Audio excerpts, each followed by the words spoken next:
ஒரு 3 வருடங்கள் 2 வருடங்களுக்கு உண்மையிலே நல்ல காலகட்டங்கள் அத்தனை பேருக்கும் வயதிற்கேற்றார் போல் நடக்கப் போகிறது. கடன் தொல்லைகள் விலகப் போகின்றன. ஆரோக்கிய குறைவுகள் பெரிய அளவில் இதாக இருக்க போகுது. ப்ரொமோஷன் கிடைக்க போகுது. ஏப்ரல் மாதத்துக்கு பிறகு எந்த நேரத்துலையும் கௌரவம், ரெகக்னேஷன், அங்கீகாரம் கிடைக்கல. 10 வருஷமாக ஒரே சீட்டில் இருக்கிறேன். கவர்மெண்ட் வேலை ஊழியர்களை சேர்த்து தான் சொல்கிறேன். ஒரே இதிலேயே இருக்கிறேன், எனக்கு ப்ரொமோஷன் கிடைக்கல, போராட்டத்தில் இருக்கிறேன், அது இருக்கிறேன். எல்லா துளாராசிக்காரர்களுக்கும் ஜூன் மாதம் 2ஆம் தேதிக்கு பிறகு வருமானங்கள் அடுத்தவங்களை காப்பாற்றக்கூடிய உயரிய துறையான சட்டத்துறை, வழக்கறிஞர்கள், இவங்க எல்லாருக்குமே பெரிய அளவில் துளாராசிக்காரர்களுக்கு நல்லாயிருக்கும். காசு பணம் வரும், கடன் அடிக்க முடியும், குழந்தைகளுக்கு வழிகாட்ட முடியும், கணவன் மனைவி உறவு இணக்கமாக இருக்கும், காதலன் காதலிகள் கணவன் மனைவியாக மாறக்கூடிய தன்மைகள் இருக்குது. ஏன்னா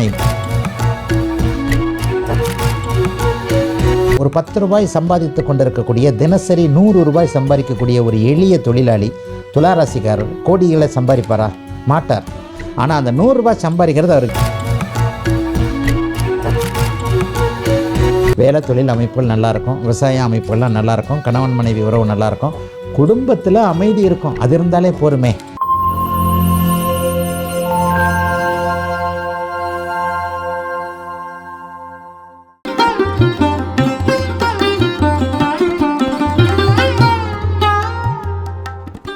துலாம் ராசிக்காரர்களுக்கு இந்த 2026 என்ன மாதிரியான நல்ல பலன்கள் எல்லாம் காத்துட்டு இருக்கு சார்?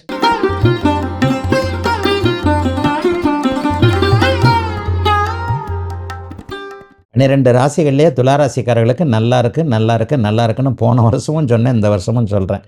இந்த வருஷம் முழுக்க நல்லாயிருக்கும். எதுலேயும் 10ஆம் இடத்துல குரு உச்சம், 3 மாதம் கழித்து 11ஆம் இடத்திற்கு வருவார். அதெல்லாம் ரொம்ப டாப்பான ஒன்று.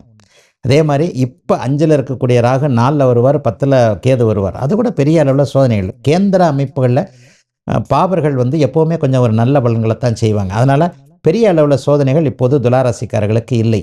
அதில் குறிப்பாக சொல்லப்போனால் முன்னேற்றங்கள் தான் இருக்கும். முன்னேற்றங்கள் நல்லாயிருக்கும். வேலை, தொழில், வியாபாரம், விவசாயம், இது எல்லாத்துலேயும் நம்பி எதையும் செய்யலாம். 6ஆம் இடத்தில் இருக்கக்கூடிய சனி எதிர்ப்புகளை விளக்குவார். புது பிரான்ச் ஆரம்பிக்கிறது. அதை விட ஒரு முக்கியமான பலன், உதவியாளர்கள் நண்பர்கள் கிடைக்கிறது. அது நல்லாயிருக்கும்.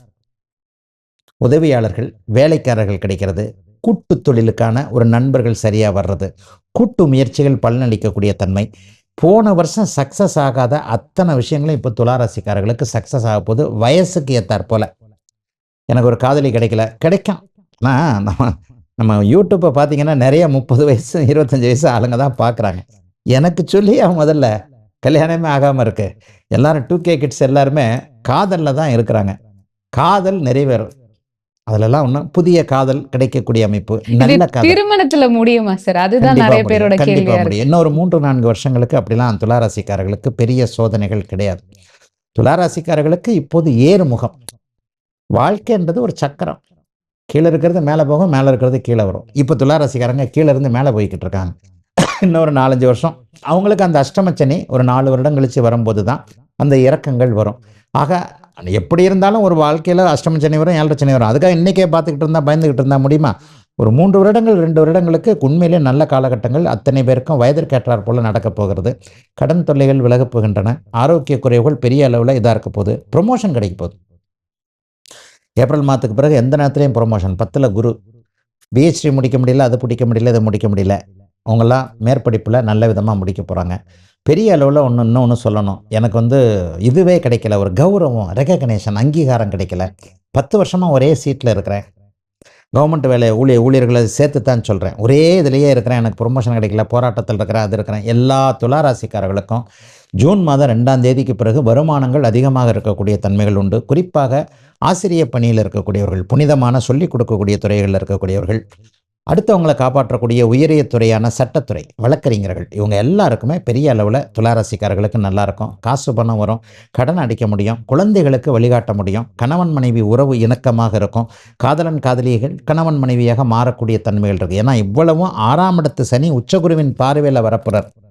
6ஆம் இடத்து சனி எதிர்ப்புகளை விளக்கும், உங்களுக்கு தேவையில்லாததை விளக்கும். அப்படின்னா என்ன அர்த்தம்? உங்களுக்கு தேவையானது அதில் நடக்கும். உங்கள் வயதிற்கு ஏற்றாற் போல் என்ன கிடைக்க வேண்டுமோ அது உங்களுக்கு கிடைக்கும். ஐயா எனக்கு நல்லா இருக்குதுங்க, நான் காலையில் இருந்து ராத்திரி வரைக்கும் போர்வை அப்படியே இழுத்து பூட்டிக்கிட்டு பெருவரில் கூட தெரியாத அளவுக்கு தூங்குறேன்னா உங்களுக்கு ஒன்றும் நடக்காது. உங்களுடைய முயற்சிகளுக்கு ஏற்றாற் போல அதுக்குத்தான் நான் பிறந்த ஜாதகம்னு வந்துடுவேன். துளாராசிக்காரங்க எல்லாருமே கீழே கமெண்ட் போடுவாங்க, நல்லா தாங்க சொல்றீங்க, முன்னும் ஒண்ணும் நடக்கல. நடக்கல. ஐயா, உங்களுடைய பிறந்த ஜாதகம்னு ஒன்று இருக்கு. ரொம்ப கஷ்டப்பட்டுக்கிட்டு இருக்கிறவங்களுக்கு கூட இந்த பாருங்க, ராசி பலன் நம்ம சொல்ற விதங்கள்ல ஒரு 10 ரூபாய் சம்பாதித்து கொண்டிருக்கக்கூடிய, தினசரி 100 ரூபாய் சம்பாதிக்கக்கூடிய ஒரு எளிய தொழிலாளி துளாராசிக்காரர் கோடிகளை சம்பாதிப்பாரா? மாட்டார். ஆனா அந்த 100 ரூபாய் சம்பாதிக்கிறது அவருக்கு 200 ரூபாய் கிடைக்கும். அது அவருடைய பிறந்த ஜாதக அமைப்பின் அடிப்படையில் அவர் 100 ரூபாய் சம்பாதிக்கிறதுக்காக படைக்கப்பட்டிருக்கிறார். அந்த 100 ரூபாய் கண்டிப்பா 200 ரூபாயா இருக்கும். ஆனா அது அவர் பெருசா தெரியாது. அதே நேரத்தில் 10,000 ரூபாய் சம்பாதிக்கிறவருக்கு 20,000 ரூபாய் கிடைக்கும். 10 லட்ச ரூபாய் சம்பாதிக்கிறவருக்கு 20 லட்ச ரூபாய் கிடைக்கும். தன்னுடைய தகுதி இருப்பிடத்திலிருந்து ஒரு இரட்டை வருமானங்கள் வரக்கூடிய தன்மைகள் இந்த வருடம் முழுவதுமே துளாராசிக்காரர்களுக்கு இருக்கு. வேலை தொழில் அமைப்புகள் நல்லா இருக்கும், விவசாய அமைப்புகள்லாம் நல்லா இருக்கும், கணவன் மனைவி உறவு நல்லா இருக்கும், குடும்பத்தில் அமைதி இருக்கும். அது இருந்தாலே போருமே. எதிலும் ஒரு பெண்ணுக்கு கல்யாணம் பண்ணுறதா செய்ய முடியும். தூர இடத்துல இருக்கிற பிள்ளைங்களை பற்றி கவலைப்பட்டுக்கிட்டு இருந்த நிலைமையெல்லாம் அப்படியே டிசம்பர் மாதத்துலேருந்து விலகுது. இப்போ 5ல் இருக்கிற ராகு 4ஆம் இடத்திற்கு வரப்போகிறார். ஃபுல்லாக ஃபாரினில் இருக்கிறான், திரும்பி வர மாட்டேன்றான், பொண்ணுக்கு கல்யாணம் பண்ண முடியல, பொண்ணு மாப்பிள்ளையே வேணாங்குது, என்ன சொல்கிறதுன்னு தெரில, நான் போய் கூட்டு வர முடியாது. இது எல்லாத்துக்கும் பிரச்சனைகள் தீரக்கூடிய நல்ல 90 மார்க் கொடுப்பாங்க. நல்ல நல்ல பலன்கள். சார் 10ல குருன்னு தானே சார் சொன்னீங்க?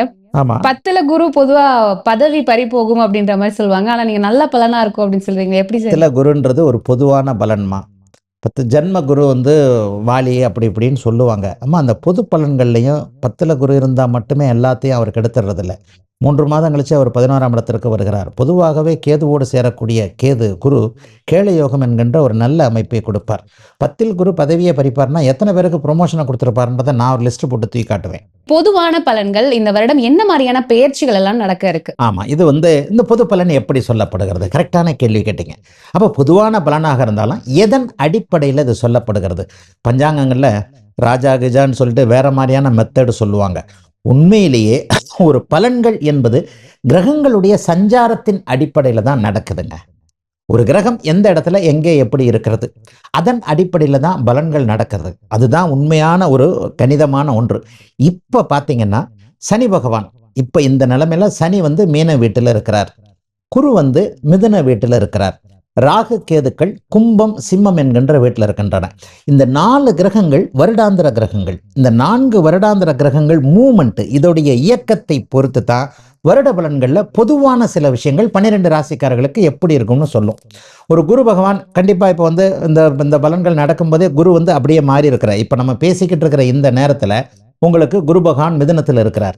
அதே ஜூன் மாதம் 2ஆம் தேதி, ஏப்ரல் 14ஆம் தேதி நடக்குதா, 45 நாட்களில் ஜூன் மாதம் 2ஆம் தேதி குரு உச்சம் என்கின்ற ஒரு அமைப்பில் கடக வீட்டிற்கு வருகிறார். இது ஒரு மிகப்பெரிய மாற்றம்.